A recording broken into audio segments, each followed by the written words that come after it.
Bonsoir à tous et bienvenue dans Connaissez-vous. On va vous parler de musique, de messages à faire passer dans la musique, d'écriture, de langage ce soir. On va commencer avec James Dino, le rappeur, qui vient de sortir un Existentiel volume 1.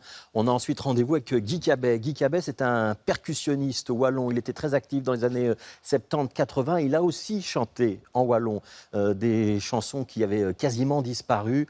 Une maison d'édition française vient de décider de les rééditer. On sera avec Guy Cabet et puis on parlera de littérature turque. On vous racontera l'histoire d'une Belge, Lucienne, qui était tombée amoureuse d'un des plus grands poètes turcs, qui l'a épousé. Une biographie, une sorte de biographie vient de sortir. Elle est traduite par Bahar Kiyongur qui sera avec nous. Libelluse, c'est la slameuse qui sera avec nous dans le micro ouvert en fin d'émission. C'est Connaissez-vous et on est parti.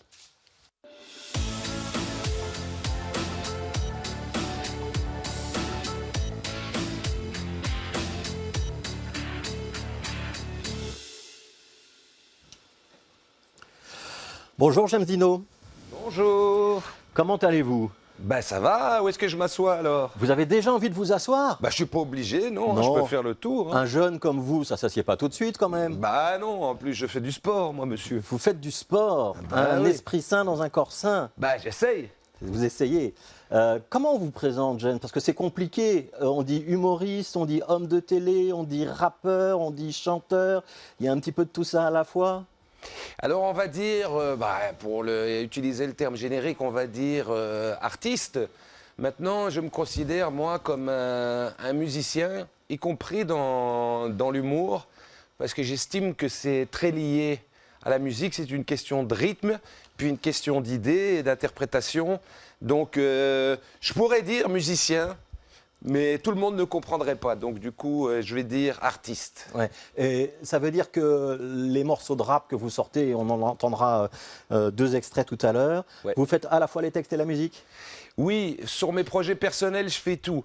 Tandis que au Cactus, c'est Jérôme qui écrit pour moi. Jérôme de Warzé. Jérôme de Warzé, parce que c'est une émission qui est basée sur l'actualité, notamment l'actualité belge. Et comme l'actualité est un feuilleton qu'il faut suivre au quotidien, et que moi je ne suis pas trop intéressé par ça, bah, j'ai besoin qu'on écrive ma partition. Ouais. Vous n'êtes pas intéressé par l'actualité? Je suis intéressé, non, pas spécialement. Franchement. Et pourtant, quand on écoute vos textes, vos Oui. lyrics, ça parle quand même du monde d'aujourd'hui. Vous n'êtes pas du tout déconnecté. C'est pas de l'introspection sur des beaux sentiments ou qui je suis. C'est plutôt dans quel monde je suis. Oui, mais bon, évidemment, je suis informé quand même des grandes lignes, hein. Donc ça, on ne peut pas passer à côté. Je passe quand même ma vie comme tout le monde sur les réseaux. Donc voilà, je suis informé sur les gros sujets. Mais ma musique en général n'est pas fort axée sur le monde extérieur. C'est une musique plutôt égocentrique qui parle soit de moi et de mes expériences ou soit de spiritualité, souvent, dans la plupart des cas. Ouais. Alors, je propose que vous puissiez vous asseoir maintenant. Allez, dites-moi. Vous voyez, il y a une pile de disques. Oui. Eh ben, vous pouvez vous asseoir juste à côté, donc sur la banquette à droite. Ici, hein. Voilà, parfait. Super. On va parler de votre, allez, on dit un extended play, donc un IP, c'est 5 titres. Oui. Ça s'appelle Existentiel volume 1, ça veut déjà dire qu'il y a un volume 2. Bah oui, je vais faire un volume 2. Maintenant, ce qu'il y a, c'est que Existentiel, c'est un projet qui est basé sur les textes essentiellement. Donc c'est une musique qu'on écoute, enfin, que j'aimerais qu'on écoute. Et alors, l'autre partie de mon travail, c'est plutôt une musique plus mélodique, une musique qui s'entend, quelque chose d'un peu plus frais. Et donc, à mon avis, je ferai les deux pans. Donc là, ce sera peut-être pour le prochain un autre volume 1 qui ne sera pas existentiel. Comme ça, je peux un peu séparer les deux projets. Donc Existentiel, ça c'est plutôt axé texte, même s'il y a évidemment une musique qui soutient derrière. Bien et puis sûr. un autre projet dont on n'a pas encore le nom, qui sera donc plus orienté musique. Je vous propose qu'on écoute un extrait de cet Existentiel volume 1. C'est Canne Blanche, le titre qu'on va écouter maintenant. On en reparle juste après.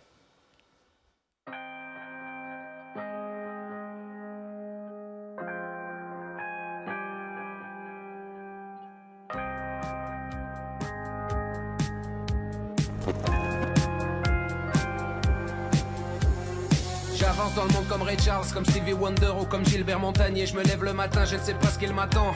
Est-ce que je vais perdre de l'argent ou en gagner? Mais que la vie est belle quand on est débrouillard. Mais j'avoue que c'est stressant de vivre dans le brouillard. Je suis qu'un putain de trouillard et j'associe le croire à de l'ignorance ou du manque de savoir. Y a-t-il un homme ou une femme sur cette terre qui pourrait m'ôter le bandeau que j'ai sur les yeux, que jaillisse la lumière dans mon esprit? J'attends qu'une chose, c'est la venue d'un messie. Mais si le Seigneur nous envoie son message et qu'il m'apporte la preuve, et je viendrai pour témoigner, la vérité me libérera les poignets et je serai libre comme on l'est sur un voilier. Y a qu'une chose qui intéresse les êtres humains d'aujourd'hui, la croissance et l'achat d'une Porsche. On préfère travailler 40 heures par semaine pour oublier que la fin du monde est proche. Mais pendant qu'on polémique sur l'âge de la retraite, tous les glaciers sont en train de disparaître. Des tonnes de virus sont en train d'apparaître. Un pied dans la tombe et pas de plomb dans la tête. Issu d'un père et d'une mère, même issu d'un père et d'une mère, a-t-on toujours été là? Mais que tous mes ancêtres sont venus de l'océan. Et avant tout cela, y avait-il le néant? C'est une bonne question. Certains s'en battent les youcous, mais pour d'autres c'est une obsession. Est-ce que ce livre est le fruit du hasard ou y a-t-il un auteur derrière toute cette histoire? Quand j'ai débarqué sur la terre, j'avais zéro mémoire. Nu comme un ver sans peignoir, j'ai le code génétique sur la carte mère. Dieu tout puissant comme partenaire, sorti des couilles de mon père tel un tétard. Je pars comme une flèche cul en l'air comme un guépard et je pénètre une touche pour la première fois. On m'incarcère en cellule pendant 9 mois, l'ovule c'est la tôle. Après 2 heures de crawl, j'atterris dans ma piole. C'est petit comme l'atome, c'est petit comme la Gaule. Je serai qu'un belge, c'est pas grave, je serai qu'un belge, c'est pas grave. Allez vas-y mon pote, il est l'heure de sortir. À présent faut que tu sortes car elle souffle martyr. Ta remée fait que pousser, pousser, pousser. J'ai sorti ma tête de la poussie. Est-ce que le monde est rempli d'ignorants qui s'ignorent comme Henry Kissinger? Si tu me poses la question, je te réponds. Et je dis si Seigneur. José m'a dit que la religion c'était le seul business où t'étais payé après la mort, que les bourreaux qui te vendent leur salade à prix d'or se jettent dans la mer à tribord. Prouve-moi l'existence de Dieu si tu fais partie de ceux qui se prétendent véridiques. Ne m'apporte pas d'arguments foireux, je n'accepte que ce qui vient de la logique. Putain si tu savais, tu serais plus aux aguets, tu serais moins arrogant, tu saurais que t'es teubé.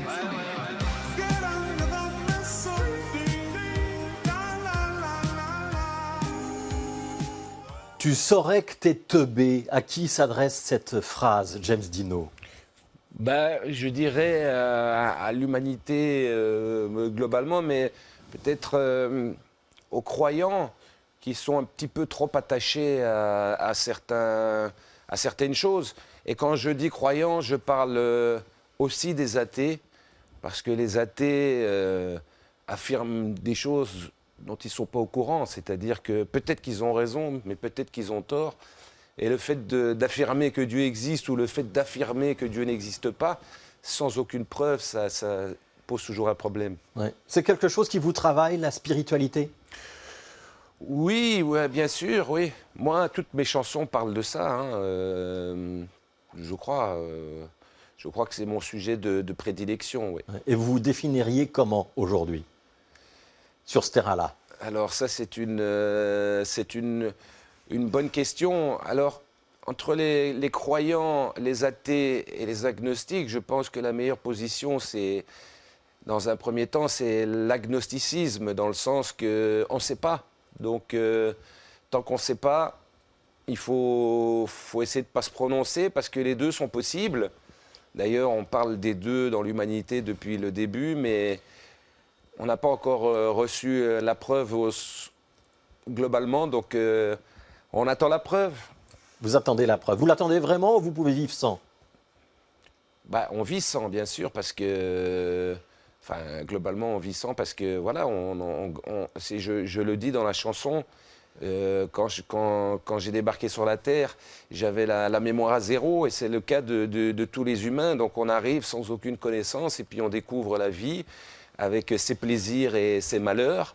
C'est le cas pour tout le monde. Et puis, en fonction de ça, donc bien sûr qu'on vit, oui, c'est l'objectif, oui. Donc je ne suis pas du tout tracassé par ça. Donc. Ouais. Alors c'est un extrait de l'album qui s'appelle Existentiel volume 1. Il y a 5 titres sur cet album. Il y a donc Canne Blanche qu'on vient d'entendre. Il y a 1979. Oui. Il y a Hear Me Calling. Il y a Belle comme la guerre, où il y a aussi un clip qu'on a pu voir circuler notamment sur les réseaux sociaux. Et puis il y a Olivia, c'est votre fille, Olivia. Oui, c'est l'une de mes petites filles. Ouais. Ouais. Et ça raconte l'histoire d'une hospitalisation et le choc parental que vous avez encaissé à ce moment-là. Ça, c'est une chanson très personnelle. Oui, tout à fait, parce que ma petite fille, donc elle avait 4 ans à l'époque, elle a eu une péritonite, donc c'est l'appendice qui éclate et qui diffuse le pus partout dans les intestins. Et donc il y a eu grosse complication, elle a dû se faire opérer 3 fois, 3 opérations de 4 heures, avec des anesthésies lourdes. Et effectivement, on est passé très près, oui, on était très inquiets. Et donc, comme elle est restée quand même 3 semaines à l'hôpital et qu'on était là jour et nuit, et que moi, vous avez pu le remarquer dans le clip, malheureusement, je suis un gros fumeur, bah, toutes les 15 minutes, j'allais fumer.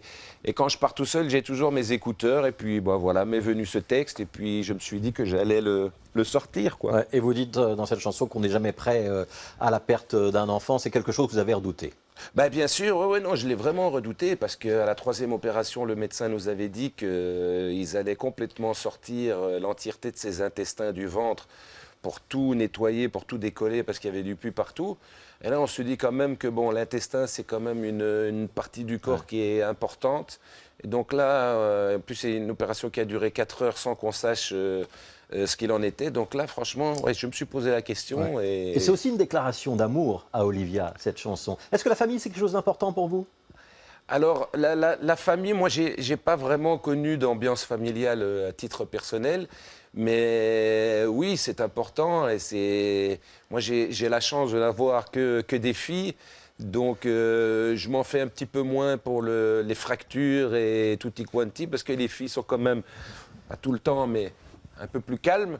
Et donc, oui, c'est un bonheur, oui, bien sûr. Je voudrais qu'on parle de votre écriture, de votre flow. Alors, ceux qui ont un petit peu de mémoire ou qui appartiennent à ma génération se souviennent de « On dit que les Blancs savent pas danser », c'était votre premier tube, c'est un peu ce qui vous a lancé. Et puis, il y a eu Le Fils du commissaire.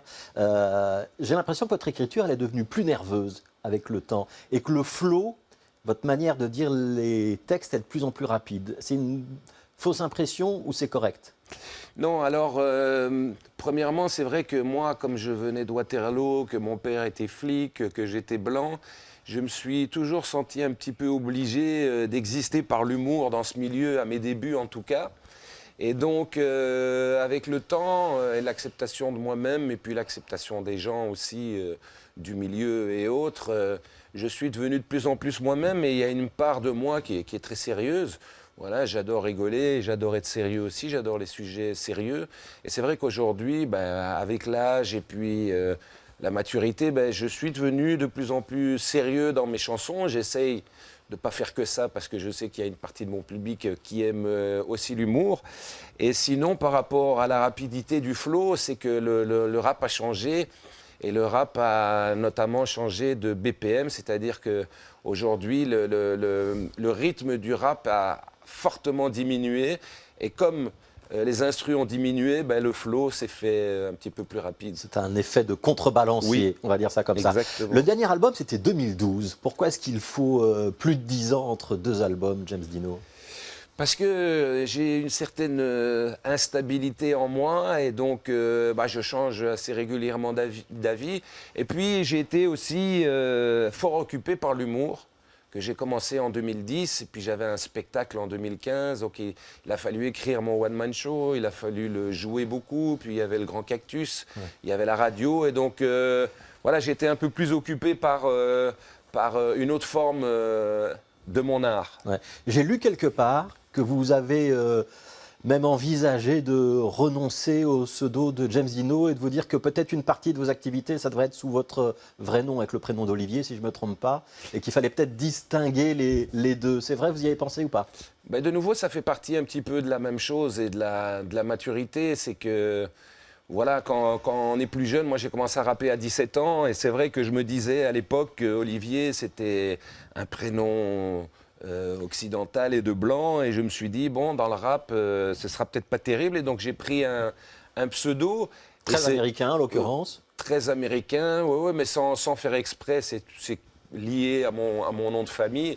Et puis c'est vrai qu'avec le temps, parfois ça m'emmerde qu'on m'appelle James Dino dans la rue, ça me pose parfois problème depuis quelques années. Bon, même si je comprends, évidemment, c'est tout à fait normal que les gens m'appellent comme ça.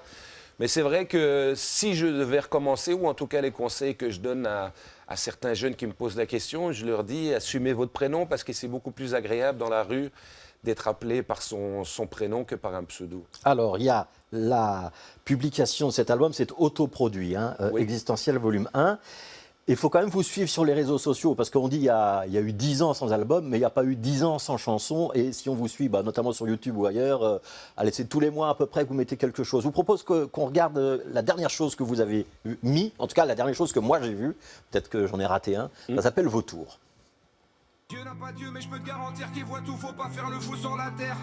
Je ne suis pas là pour juger, je ne sais pas qui est qui, je ne connais pas le contenu des cœurs, mais c'est pas toujours ceux qu'on croit qui sont les mauvais, qu'on se le dise. Dans les prisons, il y a des cœurs qui sont beaucoup plus purs que dans certaines mosquées, certaines synagogues ou certaines églises. La vie continue, chacun récoltera son dû, on tue. Au nom de Dieu, ils le prennent pour un con, ils sont confus. Je n'ai pas peur de Dieu, je n'ai peur que de mon comportement. Car Dieu est doux quand il est satisfait comme un parent aimant. Les êtres humains débloqués dans toutes les époques, y a toujours eu des drames. Des enculés qui sortent des kalachnikovs pour des histoires de cam. Préserve-nous de nos ennemis qui rôdent aux alentours. Et surtout dans la vie, faut jamais que tu n'oublies qu'il y a toujours des vautours qui volent au-dessus du globe, l'œil à l'affût, qui débarqueront en masse autour de ta carcasse et que tu traînes dans la rue. Préserve-nous de nos ennemis qui s'écartent de l'amour. Et surtout dans la vie, faut jamais que tu n'oublies qu'il y a toujours des vautours qui volent. James Dino, c'est pas un clip encore ça, hein, c'est vraiment une production pour les réseaux sociaux. Oui, c'est fait pour les réseaux sociaux et alors comme vous pouvez le constater, je me suis mis au montage. Et alors tout le monde se fout bien de ma gueule parce que... Ah pas moi, je trouvais ça pas mal. Je mets un petit peu trop d'effets, et bon, comme je viens de découvrir ça. Mais c'est vrai que voilà, j'essaye d'être indépendant, surtout parce que sinon, il faut attendre les autres et c'est parfois un peu compliqué. Puis c'est des fonds aussi qu'il faut investir. Donc j'essaye de maîtriser un petit peu le montage, en tout cas pour les réseaux sociaux, la musique et puis même le mix et l'écrit. J'essaye de tout faire tout seul. Ouais. Comme ça, je dois attendre personne. Ouais, on est revenu vers la religion avec les vautours. Oui, un petit peu, mais là, c'est le deuxième couplet. C'est pas une chanson qui parle de ça. Mais en l'occurrence, ce que je dis dans ce couplet, c'est de dire que les apparences sont parfois trompeuses. Et moi, je suis un aficionados de fait entrer l'accusé. Et on remarque souvent que les pires personnes sur Terre sont souvent des gens qui sont tout à fait sympathiques, tout à fait serviables. Et on pourrait croire parfois que certaines personnes qui sont par exemple dans les prisons ont mauvais cœur. Et voilà, l'habit ne fait pas le moine. C'est un petit peu ce que je dis dans cette chanson. On ne sait jamais vraiment qui est qui et... Voilà. Ouais, c'est un héritage de votre paternel policier, ça? Non, pas spécialement. De se méfier et de ne pas croire aux premières apparences? Non, c'est pas de la méfiance, mais c'est-à-dire que voilà, c'est pas de la, il n'y a pas de méfiance, mais il n'y a pas de naïveté non plus, quoi. C'est-à-dire que voilà. Est-ce que vous appréciez le doute, le fait de se dire il faut se poser des questions et se dire que le monde n'est peut-être pas aussi binaire qu'on pense? Alors, à contrario d'une partie de l'humanité, moi, je n'aime pas tellement cette histoire de toujours douter, parce qu'il y a des choses sur lesquelles il ne faut pas douter, et notamment, je reviens avec ça, les choses sur lesquelles on a la preuve. Voilà, le fait que je porte un t-shirt blanc aujourd'hui, il n'y a pas lieu de douter de ça. Donc, moi, je ne suis pas pour douter de tout, tant que j'ai la preuve, voilà. Donc, moi, je ne doute pas de tout, moi. On pourra vous voir sur scène bientôt. Je sais que vous avez présenté Existentiel à l'Espace Mag il n'y a pas très longtemps. Ouais. Est-ce que vous allez refaire des concerts de rap? Oui, alors j'ai quelques concerts cet été. Alors, pour parler de l'Espace Mag, c'était très sympa parce que premièrement, c'était un concert où les gens qui y assistaient n'étaient que des aficionados, donc les gens qui connaissaient mes chansons. Donc ça, c'est déjà très agréable parce que parfois, on va dans certains festivals où les gens ne connaissent pas spécialement et donc ils découvrent. Donc l'ambiance peut parfois être un peu plus calme. Mais ce que j'ai aimé à l'Espace Mag, c'est que les gens étaient assis. Et donc ça m'a permis justement de faire des chansons plus intimes et des chansons qu'on écoute.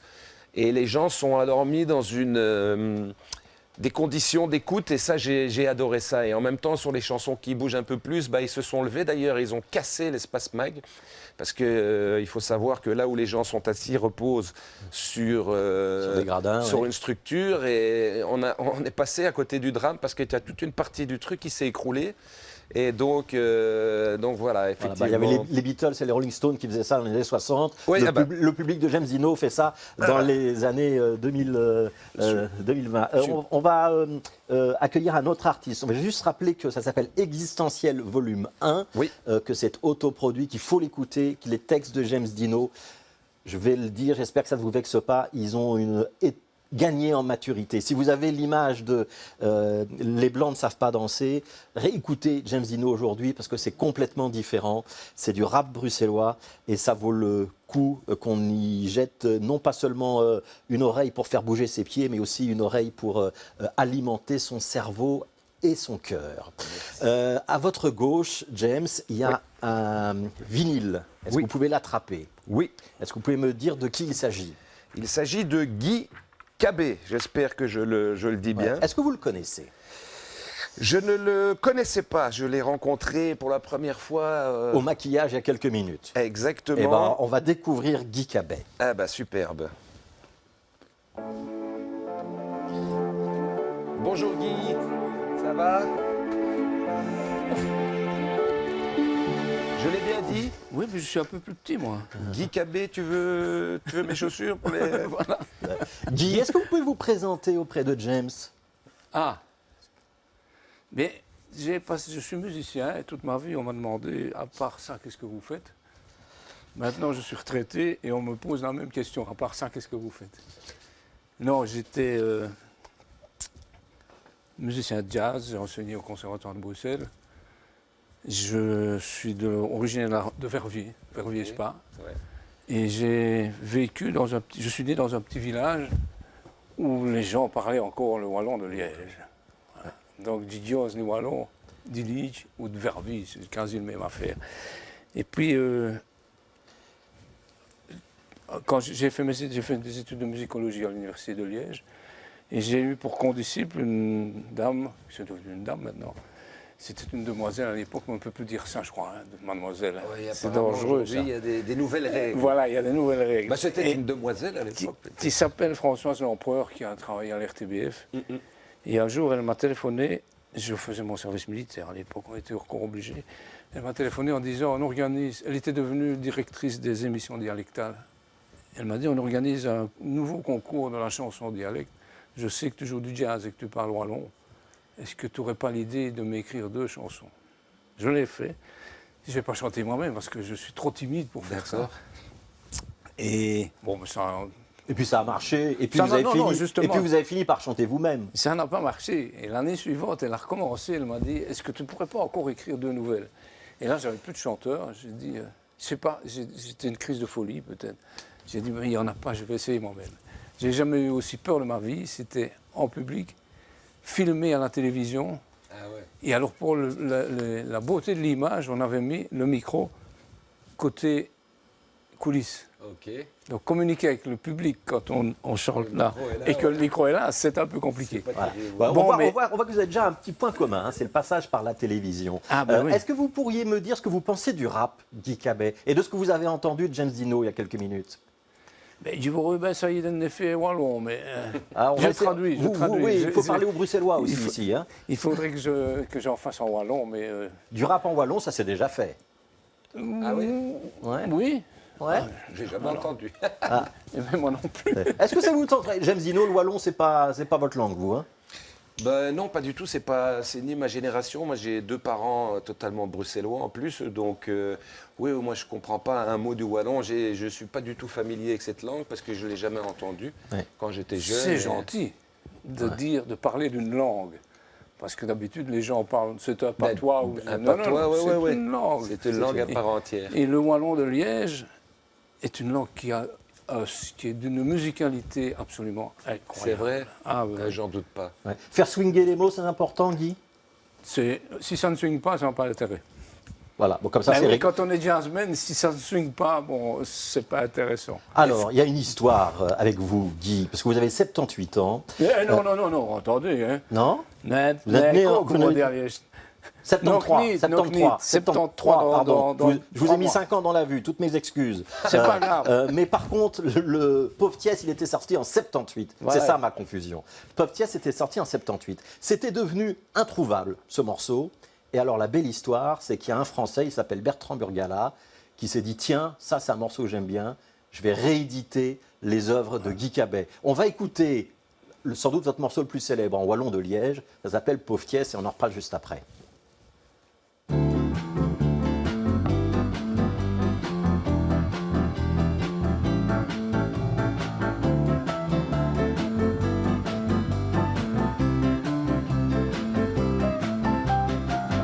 Frise dit mais ce qu'on l'est parce qu'il me fallait Toknor pour viquer. On m'a dit servait Nasti normé d'idée que mine bakar à saint ça restait. Jalties comment c'est.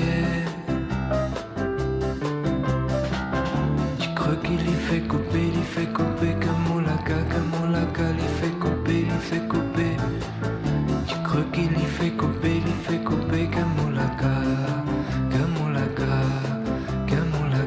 Tu crois qu'il y fait couper Kamolaka, il fait couper. Tu crois qu'il y fait couper Kamolaka.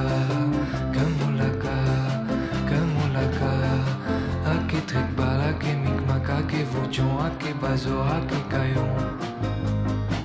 Ake maïsim sur le cimetière, sa maison dont beaucoup de ramons.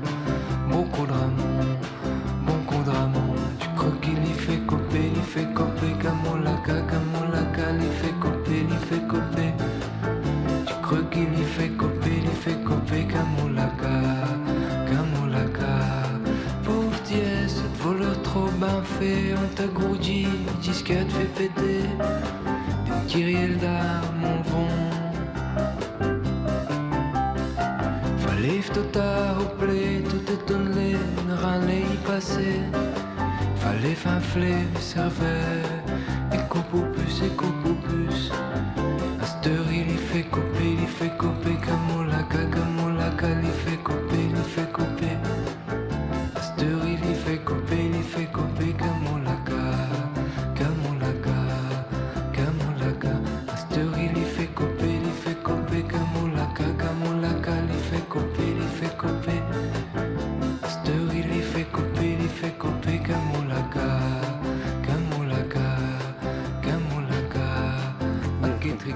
Alors ils sont en grande conversation. Voilà. James Dino, première réaction à ce que vous venez d'entendre. Ben, je remarque déjà qu'il y a beaucoup de mots en français, donc j'ai essayé de vaguement comprendre ce que je lisais, mais Amon Laka, c'est un... Alors là, c'est toute une histoire, c'est une expression au Verviers, de la région de Verviers, Ok. qui dit il fait pire quand j'étais gosse, que j'avais ado, j'avais plein de désordre dans ma chambre, beaucoup de brôles, bon. Ouais. Et alors quand ma grand-mère passait, elle disait il fait couper comme au laca. Les lacas étaient des gens qui étaient connus pour avoir beaucoup de désordre. Ok.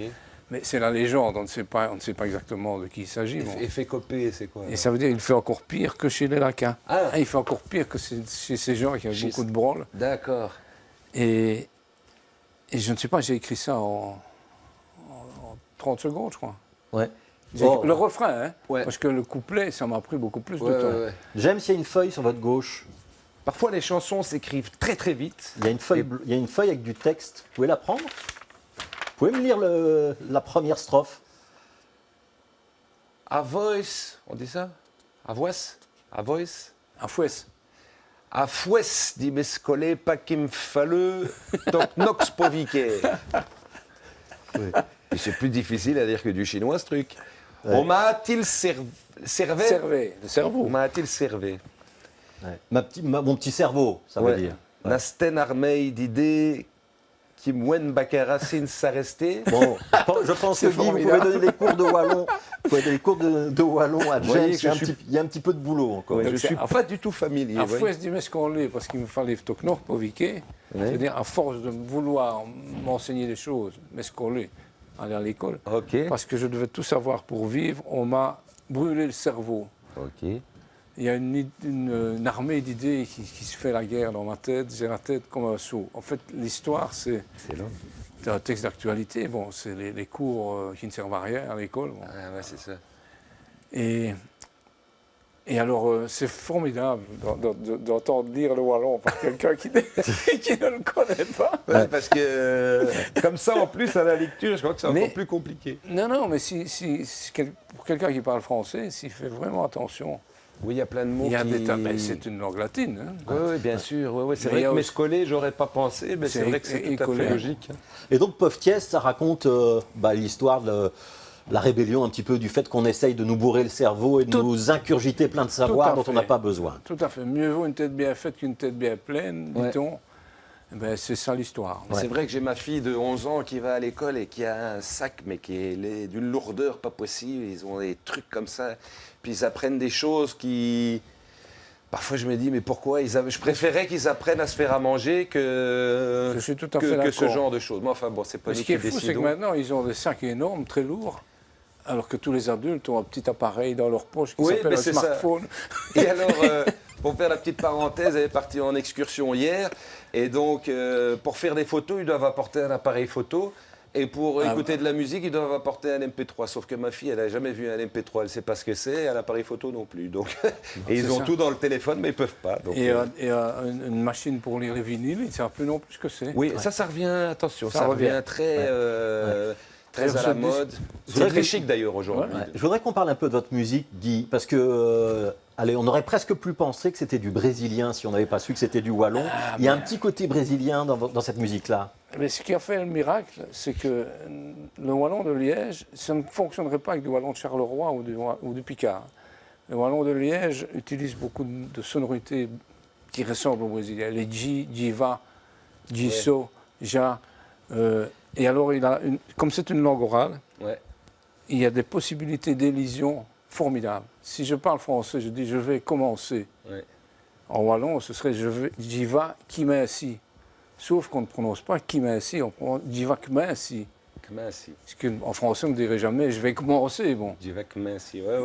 Et tout ça, ça fait. Que 2 syllabes au lieu de 3, quoi. Voilà, ça fait rythmer, ça rythme le truc. Un peu comme l'anglais. La langue française est très compliquée. Ça vous ouvre des horizons, ça, James, pour les prochains textes? Non, pas du tout. Je compte pas du tout commencer à rapper en wallon, mais c'est vrai que le rap, enfin le français, et surtout pour le rap, parce qu'il y a beaucoup de mots, est très compliqué, parce qu'il y a beaucoup de syllabes, il y a beaucoup de che, de ce, tout ce que le micro déteste. C'est ça. Et le problème du français, c'est que l'accent tonique est toujours à la fin du mot. Ouais, c'est ça. Et que ce sont des mots à rallonge. Ouais, exactement. Alors que l'anglais, l'accent tonique, il bouge tout le temps. Tout est beaucoup plus clair, et tout est beaucoup plus rapide. Court. Bon. Et il y a beaucoup de consonnes. Eh ben voilà, on a déjà parlé un petit peu de poésie. Vous allez voir que ça va nous servir dans la suite de l'émission. On va écouter une autre facette du travail de Guy Cabet. On va s'intéresser à l'instrumentiste, au percussionniste Guy Cabet. On écoute, c'est aussi quelque chose qui a un certain âge et on en reparle juste après. Ah.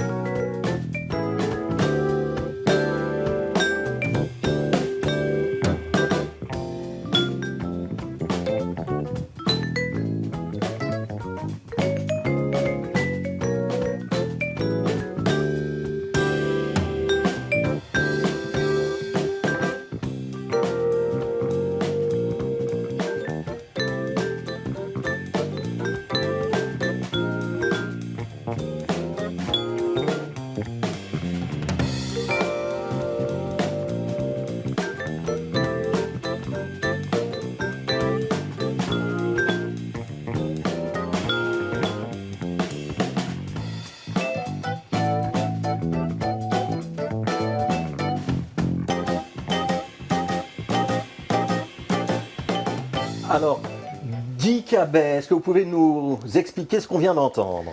Eh bien, ça, c'est un morceau qui s'appelle Scanning Cell, que j'ai enregistré, oh là là, c'était à la RTBF à Liège, avec des musiciens qui ne sont pas vraiment des manchots. Le batteur, c'était Bruno Castellucci.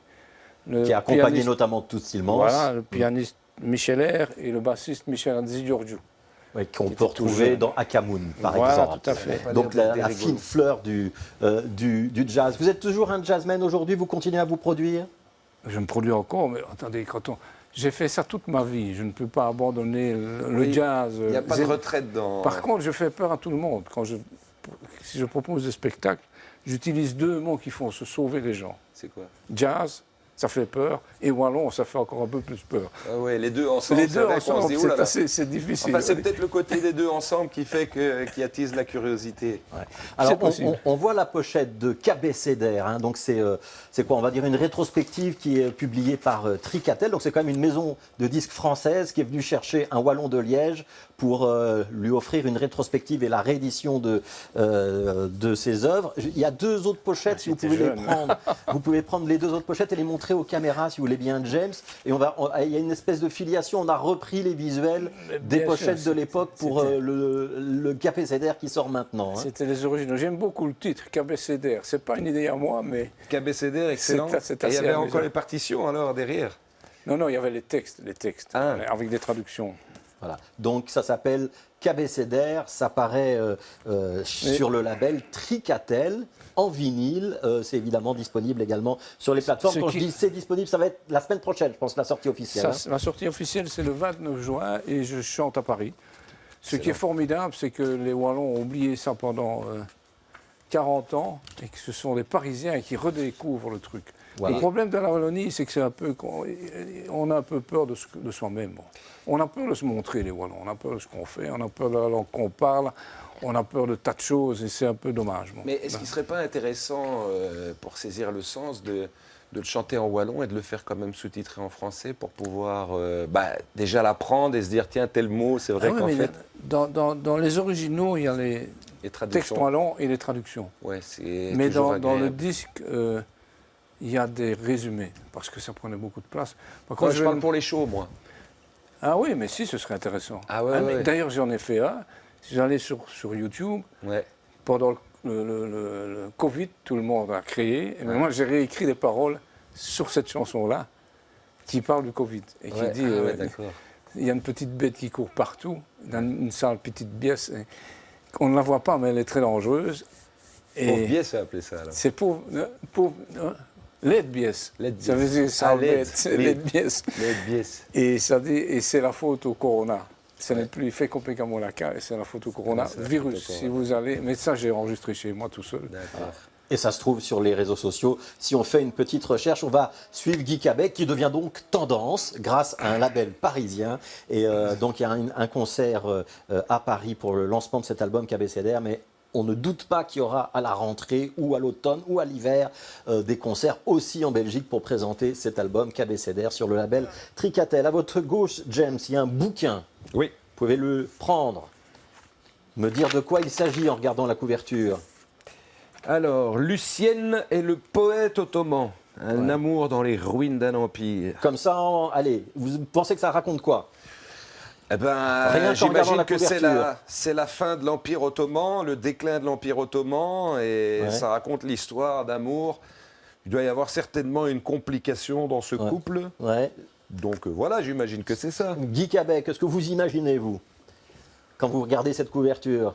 Que la complication doit être vraiment sérieuse parce qu'il est très épais. Ah, allez, on va rencontrer, vous allez rencontrer Mais- Bar Kiongour. C'est pas l'auteur, mais c'est le traducteur de cet ouvrage. D'accord. Rebonjour. Salut. Bonjour, comme on dit à Leeds. Bonjour. Bonjour. Mais oui. Bar Kiongour. On va juste, allez, on va poser ça tout de suite, comme ça on va te débarrasser. Ceux qui suivent l'actualité se souviennent peut-être de votre nom et votre prénom, parce que vous avez été au cœur de l'actualité. Il y a quoi? C'était il y a une dizaine d'années, une quinzaine d'années, quand on cherchait à vous extrader, que vous étiez un réfugié politique et que vous faisiez la une des journaux. Oui, alors c'était en 2006-2007, il y a bien une quinzaine d'années. Ouais. Mais en fait, je dois quand même rectifier parce que je ne suis pas tout à fait exilé politique.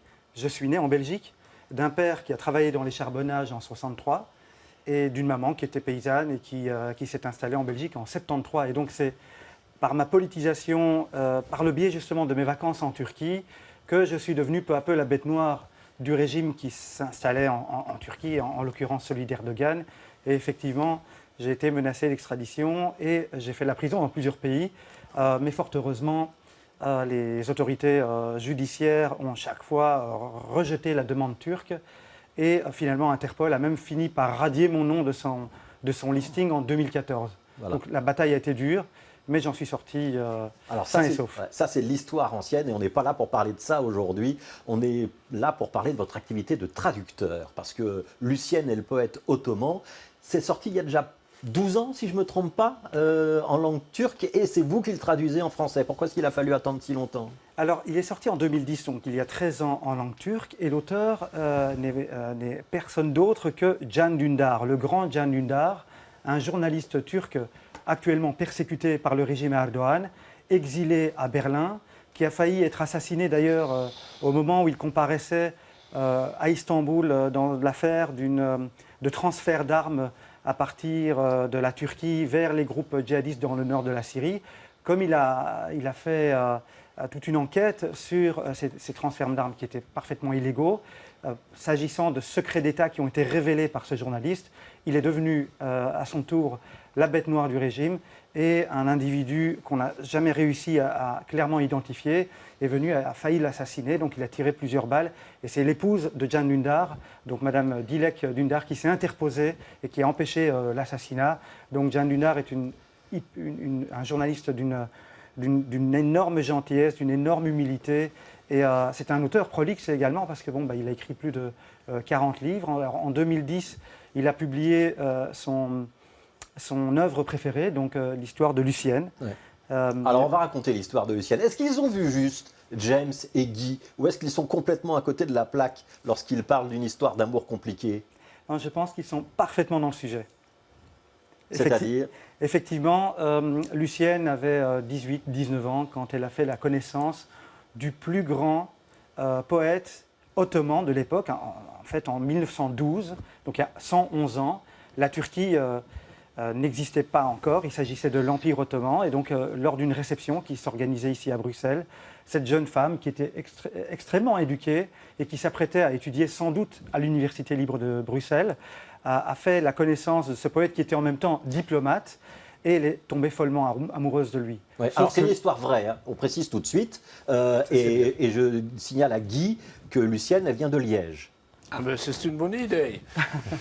Ça doit être une belle personne. Compatriote. Oui, et son papa était français, il a été porion. C'est bien aussi. C'est bien aussi. Mais votre papa a travaillé dans la mine. Oui, mais du côté d'Oudingouni. Il n'a pas parlé wallon. Non, mais il connaissait pas mal de mots. Il parlait un très beau français, il est décédé en 2017. Par contre, j'avais une amie wallonne qui n'arrêtait pas de tchouler. Tchouler, ça veut dire pleurer. C'est parce qu'on parlait du wallon.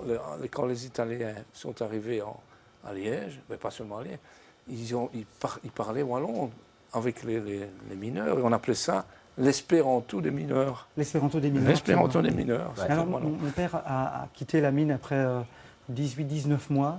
Enfin, c'était invivable, je veux dire, des centaines de mètres sous la terre. Finalement, il est devenu chauffeur pour une ambassade arabe, parce qu'on a des origines un peu on est arabophone du sud de la Turquie. Et ensuite, il est devenu taximène indépendant. Et donc, il a commencé à jongler avec les mots et les langues. Et donc, même s'il n'a pas vraiment fait d'études, eh bien, il avait une certaine facilité en termes de communication. En fait. Alors, on va revenir à Lucienne, si vous voulez bien, qui rencontre donc ce poète. Et c'est une... Bon, ils ont quand même un petit décalage d'âge. Hein. Elle a 18 ans, il en a 60 lorsqu'ils se rencontrent. Ils vont passer une vie ensemble, ou presque une vie ensemble. Quand on parle de ce poète, on parle bien d'un des plus grands poètes turcs?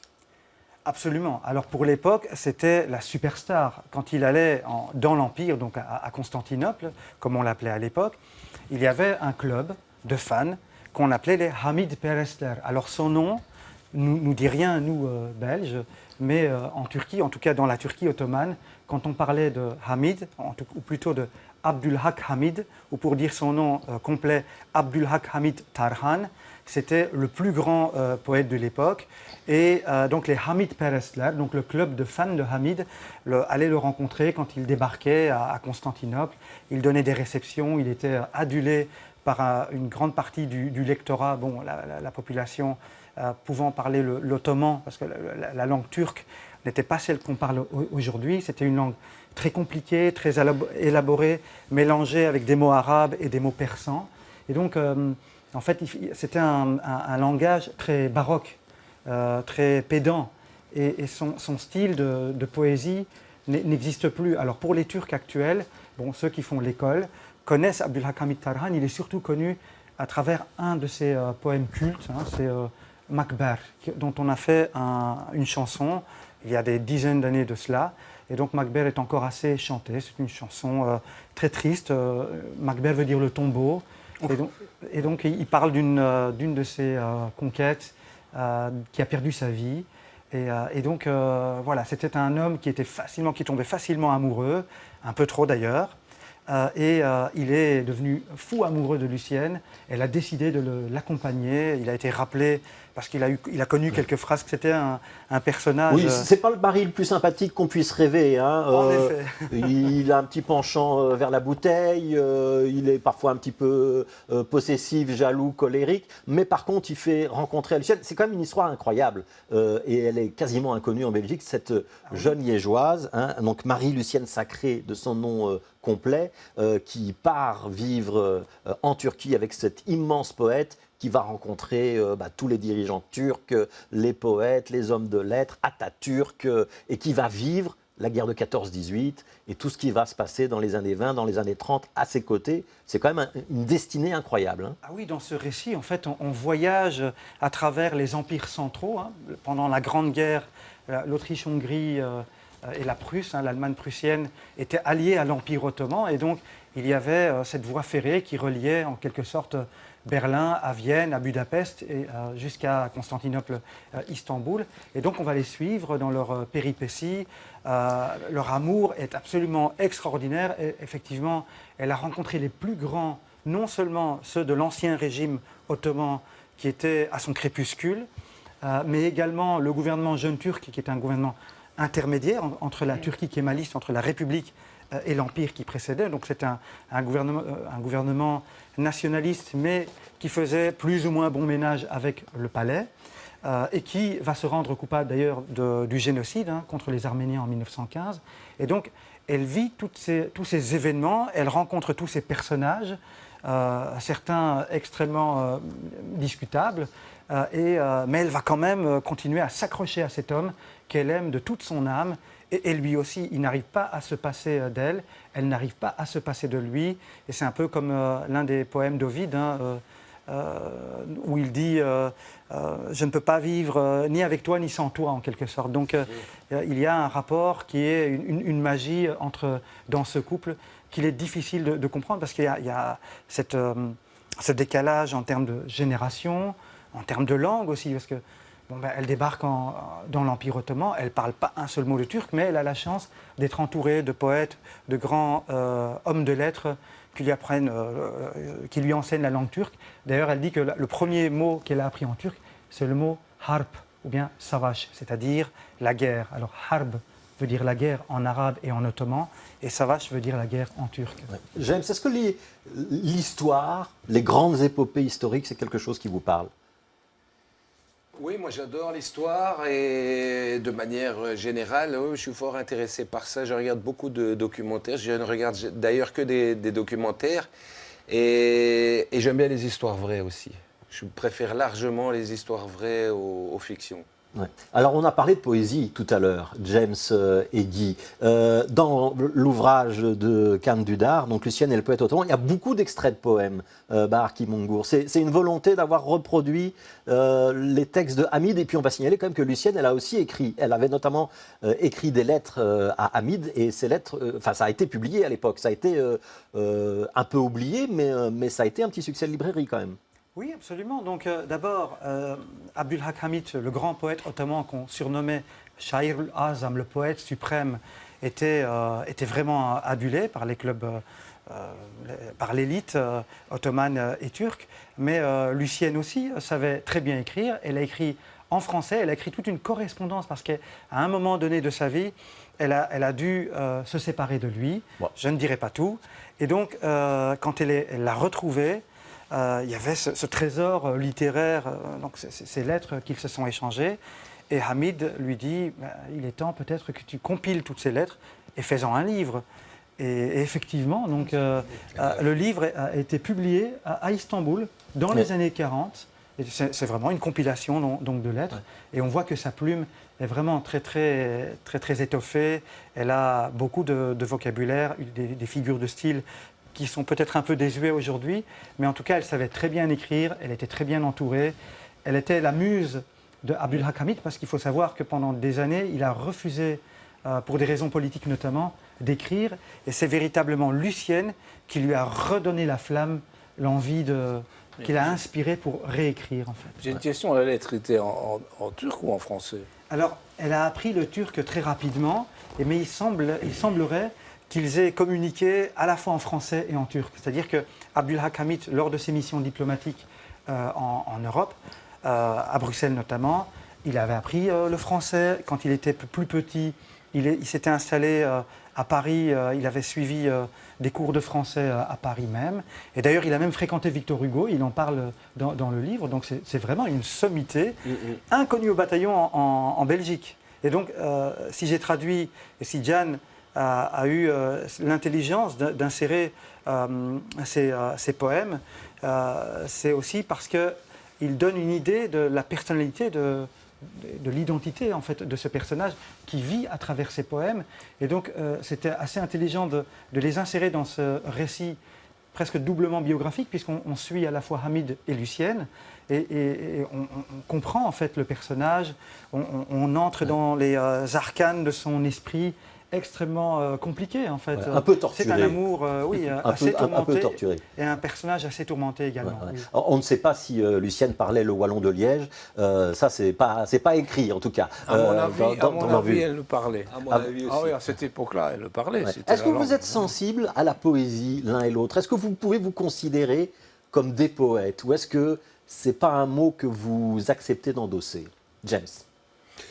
Non, moi je ne me considère pas du tout comme un poète parce que premièrement je connais rien à la poésie parce que je suis d'une génération qui on nous a pas enseigné vraiment ça. Maintenant tout ce que je sais par rapport à la poésie c'est que c'est une histoire de rythme, c'est une espèce de musique sans musique, donc j'imagine que c'est fort lié au travail qu'on fait parce que nous aussi on fait un travail rythmique, mais je connais rien du tout à la poésie. Je crois que j'ai jamais lu un poème de ma vie. Sauf peut-être ceux que j'ai dû écrire à l'école pour mon père ou ma mère pour la fête des mères quand j'avais 4 ans, où je ne devais pas être excellent. Est-ce qu'on vous a donné envie de lire ce livre et de découvrir l'histoire de Lucienne ou pas? Oui, tout à fait, parce que ça fait partie de notre histoire aussi, parce qu'effectivement, il y avait plusieurs empires. Et justement, là, je suis en train de regarder tout un tas de reportages sur la guerre 14-18, parce que je m'étais focalisé sur la guerre 39, enfin 40-45, comme on dit. Et maintenant, je m'intéresse un petit peu à cette guerre, parce que j'ai appris que la deuxième était liée à la première.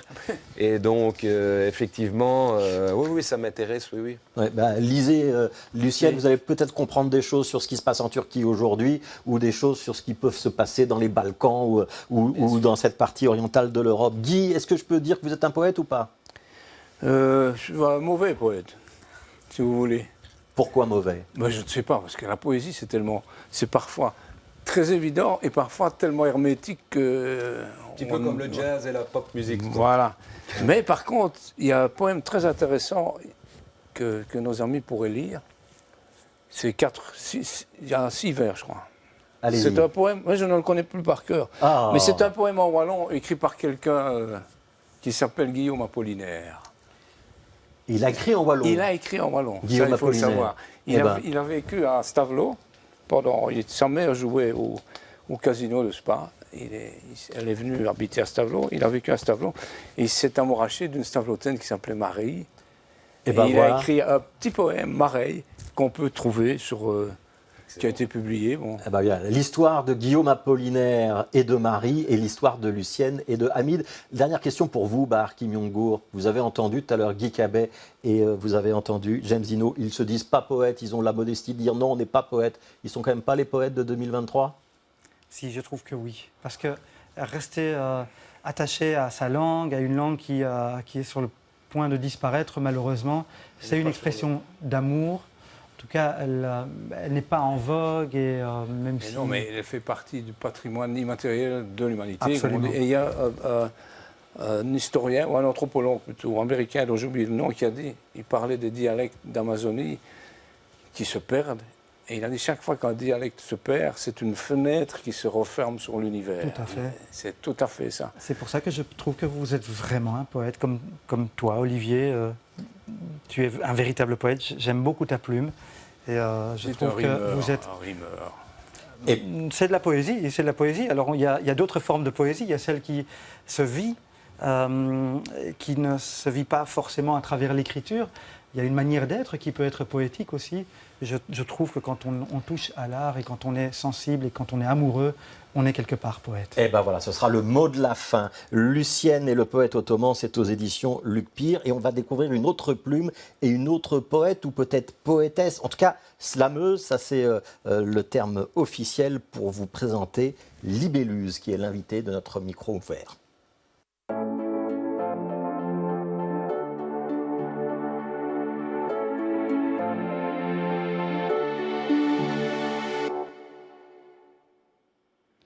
J'aurais voulu déranger, choquer les impérieux, les sérieux, chose pas faite, mais j'ai fait bien, j'ai fait de mon mieux. J'ai décidé d'être engagée, de gueuler tout haut ce qu'on chuchote même pas, de lever le poing en l'honneur de mes fidèles combats, mais leur sperme m'éclabousse et je rougis sur la scène. En vrai, je suis passif face à tout ce qui me malmène. Alors dénoncer, j'y pense parfois, mais je me perds entre mes lignes. Mes mots ne pensent qu'à moi, mon âme m'a dit qu'ils m'étaient thérapeutiques et intimes, mais pas une fois j'ai osé m'en servir pour lever la voix. Je me chuchote à moi-même que je suis pathétique, mais je me rappelle que je suis une conquérante aveugle, ma foi. Au moins j'ai la foi, au moins j'ai la voix, au moins pour une fois. Je vais vous le dire, que c'est une force, que l'absinthe est féroce, que je m'abstiens en morse comme une gosse qui a la rage. Au moins j'ai la prose à la page, au moins je peux vous offrir des poétiques saccages. Alors je casse tout.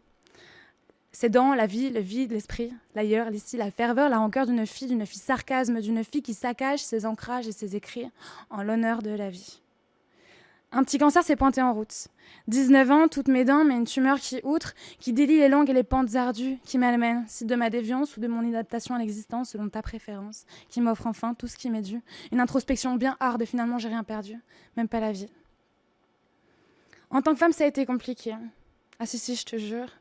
Ah ouais, t'en doutes? Vas-y, t'es prêt, je te conte ma route. En tant que jeune femme, ça a été compliqué. Pas cru, j'ai crié à l'aide, mon corps m'envoie des signes que je ne peux faire taire, mais les spécialistes spéculent sur les vices d'une enveloppe anarchique simplement rebelle. Le généraliste envoie en général vers ses collègues peu compétents et leur incandescence me fait perdre du temps et de l'argent. Prise de sang, pneumologue, prise de sang, allergologue, prise de sang, gynécologue, sans gastrologue, sans infectiologue, sans radiologue, sans RS, sans médecine interne, nucléaire, la bombe. Boum, stade 2, donc j'accuse le coup, j'accuse et coule. En tant que femme, ça a été compliqué. D'abord, il y a eu ma descendance à congeler, je peux te le dire, ça fait vraiment chier. Des piqûres dans la panse, un utérus loin d'être épargné. La douleur est invraisemblable, je le pense, nichée dans l'inconnu de mon corps, au coin palpable de mes ovaires qui bouillonnent aux aurores. En seconde anesthésie générale, en général, à 19 ans, un parcours PMA, c'est pas hyper banal. Une seconde, puis une danse à la vie. Et on me le redit, où les jambes t'aura pas mal, promis. En tant que femme, ça a été compliqué. Le portefeuille a douillé pour sauver les apparences de jeunes filles, les perruques qui chevauchent le cœur et l'âme, la larme qui coule, une blonde platine, puis l'autre qui est châtain pâle. 700 balles parties sous vide, les assurances qui remboursent que la moitié, au calme. En provenance d'Asie, elles m'assureront de paraître presque normale, presque en bonne santé, presque en forme, presque hyper bonne, presque hyper bol. Texture fascine, chevelure fatrice. En tant que femme, ça a été compliqué. Ça y est, les voilà qui tombent. Pas de tondeuse, je les arrache, je suis malade et ça se voit, je me cache et je me crache. Une tête chauve, putain, c'est vache. En tant que femme, ça a été compliqué. Petit aller-retour aux urgences et s'agence des douleurs trop longue durée. Morphine et piqûre dans le cul pour effréner une douleur crue et pas crue. Je crie et je demande de l'aide, peu prise en compte, je vais prendre l'air. En tant que femme, ça a été compliqué. Trop gonflé, on m'a pas reconnue. Botoxé? Ah bon? Je sais plus. Je me reconnais pas. J'ai le sang qui bat dans mes veines, elles sont dans tous leurs états, je bouillonne. Les traitements m'ont volé mes cheveux et mes gosses. Stérilité d'un crâne à bosse, la vie use, je chiale un couple et je me casse. Mais sur le fil d'équilibre, je m'amuse et redessine les courbes de ma féminité car je vais m'exprimer. Mon histoire est telle que je ferai plus jamais tâche. Pour fuir le crasse, je me casse au Canada. Alors j'avance à tête haute, plus forte que jamais, de mes combats intérieurs si vous saviez ce que j'en ai fait. Alors la tête nue, je me mets à poil. Je suis forte et fière et pas de marbre, femme échymose ou femme fatale. Libelluse, slameuse bruxelloise que vous pourrez voir dans une soirée, un concert slam-que. Ce sera au Piano Fabrique à Saint-Gilles et ce sera le 29 juin. Merci d'avoir été au rendez-vous de Connaissez-vous. On se retrouve très vite.